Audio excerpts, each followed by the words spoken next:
Good morning, students. My name is Kalpana, and I welcome you back to another session of Software Architecture and Design Patterns, that is SADP. This is my class 5, and I am in chapter 2 of Unit 1.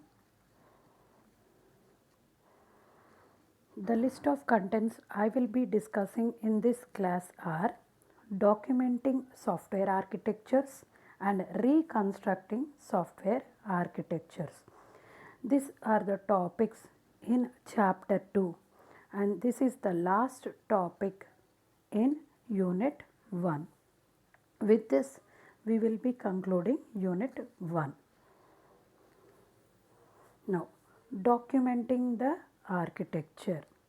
The software architecture for a system plays a central role in system development and in the organization that produces it.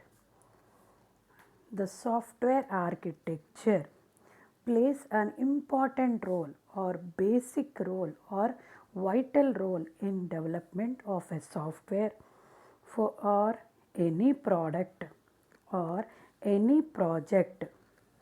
That is, it software architecture serves as an important requirement or basic requirement for any system development life cycle.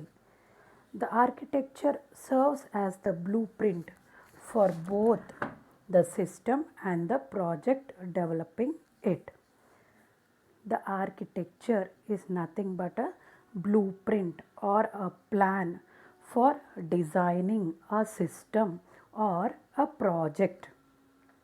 That is, while building a house in real world, we will be going to an architect and asking him to draw a plan or give a plan for our house.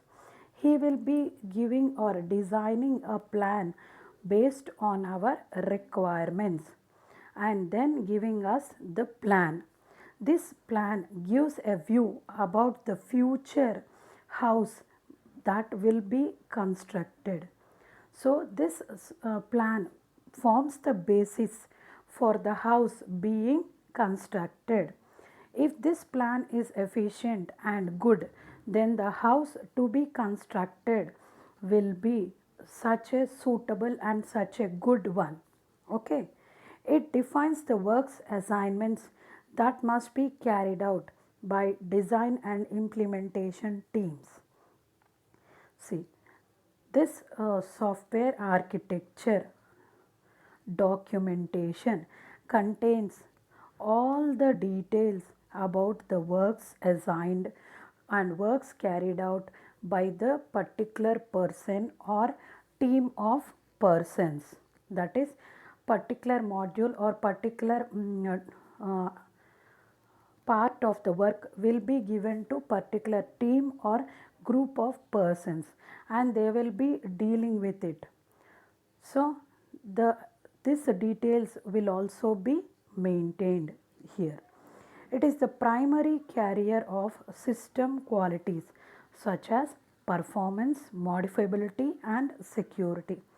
That is, this software architecture forms the basis for all the system development, its performance, its security, its modifiability and everything. That is, the efficiency of the system to be developed will be based on this blueprint or architecture or this software architecture. Okay.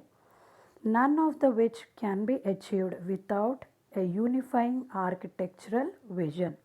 That is, without a good software architecture or plan, we cannot achieve high performance, high security and efficient systems. Okay. That is, we should have a good idea about the design and good architecture for designing a software or a product or a project. Architecture is an artifact for early analysis to make sure that the design approach will yield an acceptable system. That is, as in real world, we will be going to an architect and asking him for a plan. He draws the plan or designs the plan and gives it to us. And based on the design only, we will be constructing our house. That is the efficiency of the plan. If the plan is good and it is efficient and demonstrating each and individual elements clearly, that then we can construct a good house. Like that only, if the architecture is such a good architecture, then this will yield an efficient and good result or a good project. So the main basis for all the system development depends upon this software architecture. Next, moreover, architecture holds the key to post deployment system understanding, maintenance, and mining efforts. As I have told you, this architecture plays a vital role, important role in every aspect of system development, that is in deployment phase, understanding phase, maintenance, and everything. In all the aspects, this architecture only plays a very vital role. In short, architecture is the conceptual glue that holds every phase of the project together for all of its many stakeholders. That is, architecture is nothing but the basic and primary requirement which can bind all the phases of the life cycle and which can control all the phases of the life cycle, that is system development life cycle, and also satisfy all its stakeholders. Now, who are these stakeholders? The stakeholders are the persons being affected or can affect a business. If I am having a business and all the customers, investors, everyone come under this stakeholders. That is, they may affect my business or they can be affected by my business. Such a persons come under stakeholders. Now, documenting the architecture is the crowning step to crafting it. That is, the documentation process is the main step for performing any main step for in the system development cycle. If we have developed a project and we are giving it to a client, we need a documentation for it.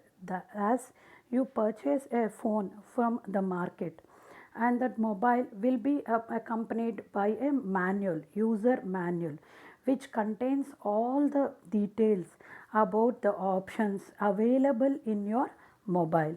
And if you want to know any detailed explanation, then it will be provided in that manual. By referring to that manual, you will be able to identify or apply that options on your phone. So, is our documentation in the software architecture. Okay.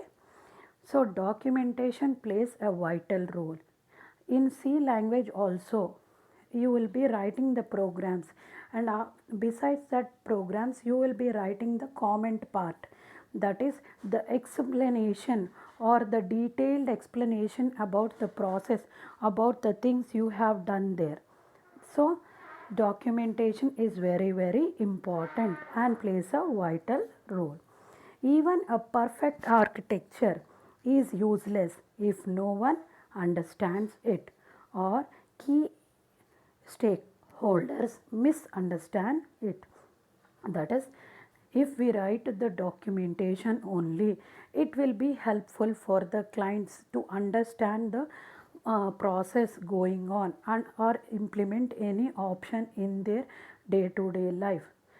If we document correctly, then it will be very useful to the client. See, here it is given, if we don't write the documentation correctly or if our documentation is not clear, then the stakeholders or the persons using it may misunderstand it or use it in another way, so they will not get the efficient result. So for a person or a client to get the efficient result or understand our project clearly, documentation plays an important role. This is the basis for the system or software development phase. Okay. See, here in this table we will be explaining the relationship about the stakeholders and what are the uses. This comes under the documentation process. Here the first stakeholder is the architect and the requirements engineer who represent customers.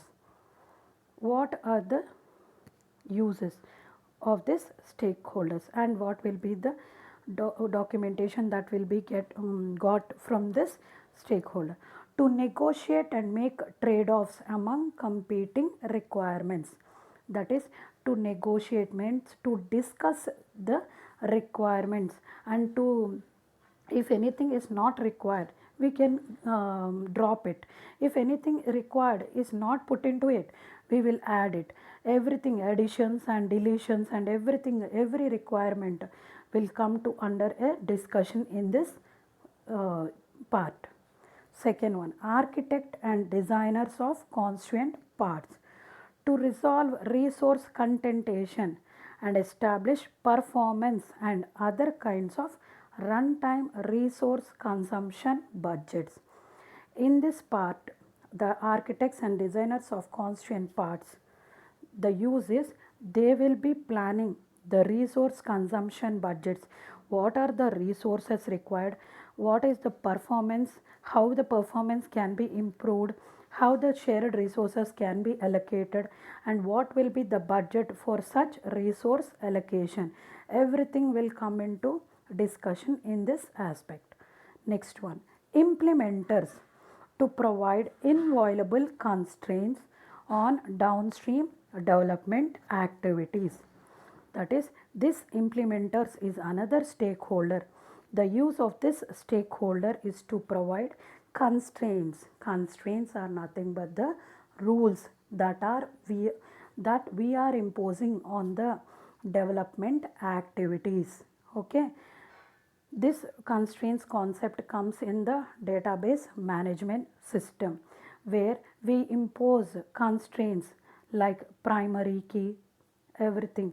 Constraints are nothing but the rules that we impose on the data stored in the database or the data stored or any other activities. Constraint is nothing but a rule. Here the rules are applied in the development activities. Testers and integrators to specify the correct black box behavior of the pieces that must fit together.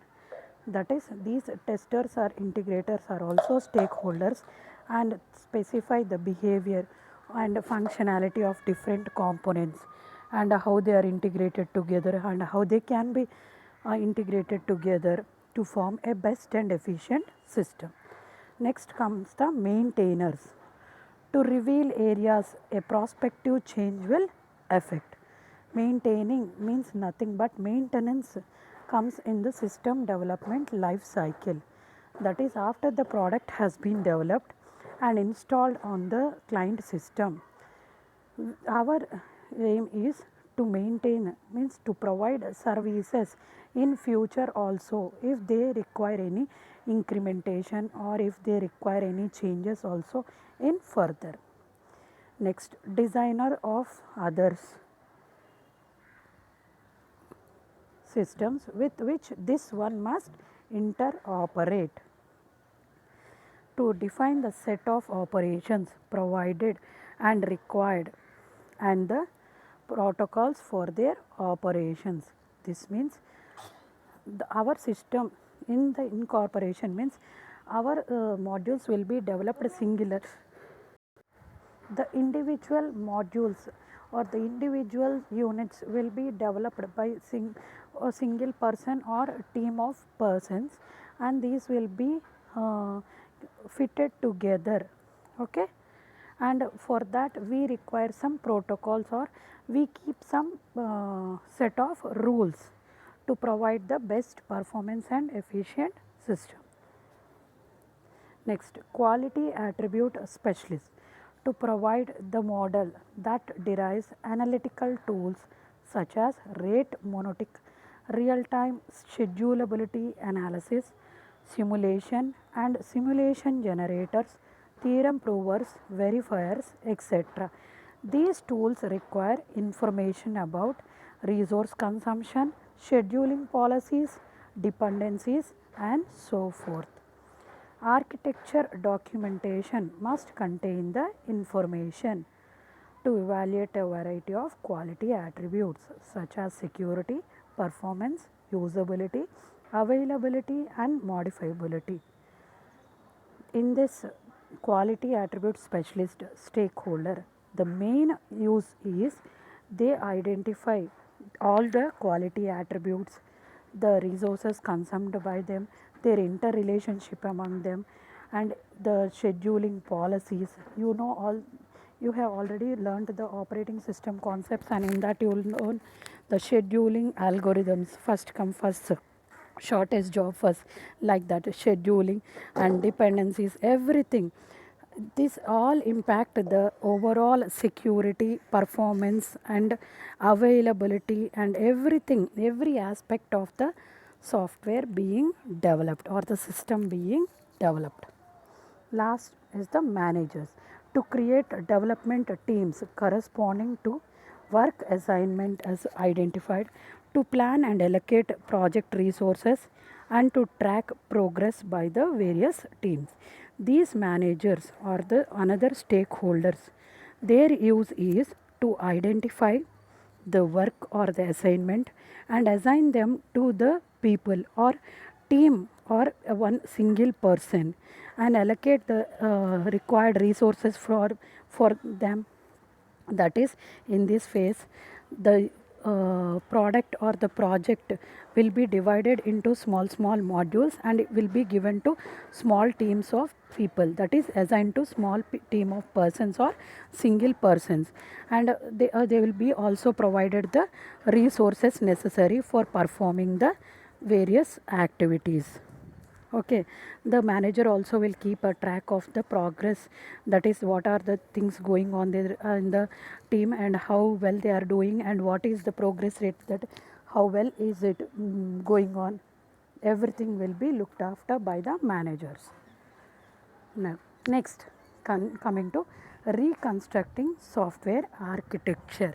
As the name specifies, reconstruction means constructing a system or a product from an existing system is known as reconstructing. Here, architecture reconstruction is an as-built architecture of an implemented of system that is obtained from the existing system. It is done through the detailed analysis of the system using tool support. If the tools are successful, the end result is an architectural representation. In this reconstruction process, everything is built or everything is constructed based on the existing details or detail analysis on the existing system and also available tools for the reconstruction process. Everything depends upon, that is the result or the end result depends upon the tools we are provided. Okay. Next, the reconstruction activities. Software architecture reconstruction comprises of the following activities, and these activities are carried out recursively, that is iteratively. Some of them are information extraction, database construction, view fusion, and reconstruction. All these activities will be done iteratively to perform the reconstruction software architecture. See, reconstruction activities. The architecture reconstruction activities comprises of the following, and these are carried out iteratively. Okay, first one activity is information extraction. The purpose of this activity is to extract information from various sources. In this phase, we will gather data or information from various sources, from various modules or various sources, you can say. Next one is database construction. Database construction involves converting this information into a standard form. That is, after the data is collected from the different various sources, this information is computerized and stored in the databases. That is, you will come across in the DBMS, that is storing the data in the DBMS, that is in the tabular forms, table formats. Okay, this representation, that is the data that is collected in the information extraction phase, is stored in the databases in the database construction phase. Next comes the view fusion. In this view fusion combines information in the databases to produce a coherent view of the architecture. This combines the information in the databases and provides the different views. Okay. Next is the reconstruction. The reconstruction activity is the main work of building abstraction and various representations of the data to generate an architecture representation takes place. As you know, in database management system, we will be providing views concept, that is virtual tables. The original table or the table of the data will be hidden from all the users. Only a view of the data, that is the portion of data they are eligible to see, will be displayed to them based on the permissions. For the manager, he will be seeing a part of the database, and for clerk, he will be seeing a part of the database. So we will be creating virtual tables and giving them. Okay, this is the concept of views in DBMS. The same concept can be applied here also. Next, architecture reconstruction activities. Here is the diagrammatic representation of an architecture reconstruction activities. In this diagram, we will see all the activities going on. I already told you that the activities will be done iteratively. Here, view extraction is nothing but the information extraction. That means gathering the information from various sources, and this information is next stored in the database construction phase. And this, after this, the view fusion comes, and after this the fourth process is the reconstruction, that is providing views and abstraction of the information. And at the last, we have the documentation, which means that the process that is carried out till now will be documented so that the clients can easily understand whatever the thing is going on in the system or the product being developed. This documentation plays an important and vital role in the software development or a product development. As I have mentioned earlier, it is similar to the manual or user manual provided to us during the purchase of any phone or purchase of any washing machine or any electronic goods from the market, during the purchase they all provide a user manual. We will be referring the user manual if we don't know any option. Like that, here we have the documentation. Okay, it is similar to the C comments. If the documentation is not done correctly, the client may misunderstand the process. Okay. Next, where do architecture comes from? Architectures are influenced by system stakeholders, the developing organizations, the background and experience of the architects, and the technical environment. This architecture, whichever being developed by an architect, comes from his experience, his technical environment, the resources that are provided to him, the job given to him.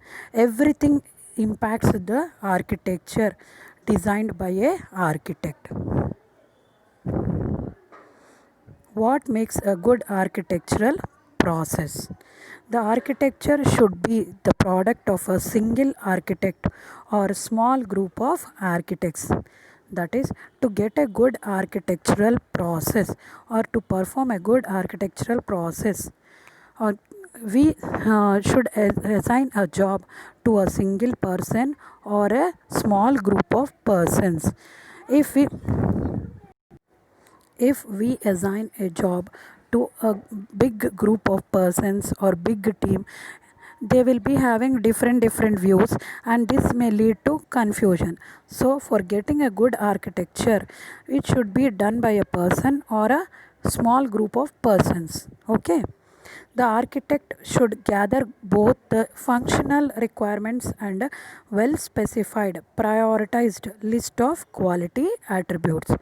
For the architect to get a good architectural view or to get a good architecture, he should gather the functional requirements, the attributes, their interrelationship, and what are the priorities they should be given, and everything should be well specified to him so that he can plan a good architecture. The architecture should be well documented with at least one static view and one dynamic view. That is, the architecture should be well documented. That means, I have already told that a well defined project or an efficient project without a good documentation does not yield a good result, because documentation plays an important role. It helps in the understanding of the uh, product clearly by the client. For a client to understand a product clearly, he should refer the document, and if this document is clear and without any confusion, then a product will be more successful and many others will be using this product also. The architecture should be reviewed by the system stakeholders. Okay, the architecture should be analyzed for applicable quantitative measures. In the software development life cycle also, we will be having a phase called testing. In the testing phases, we design many test cases and we check any module or unit in all the test cases, that is in the upper bound, lower bound, and also in the random variables. If it works properly in all the situations only, then we say that it is a good unit or it is up to the mark. A skeletal system should be developed to facilitate incremental implementation.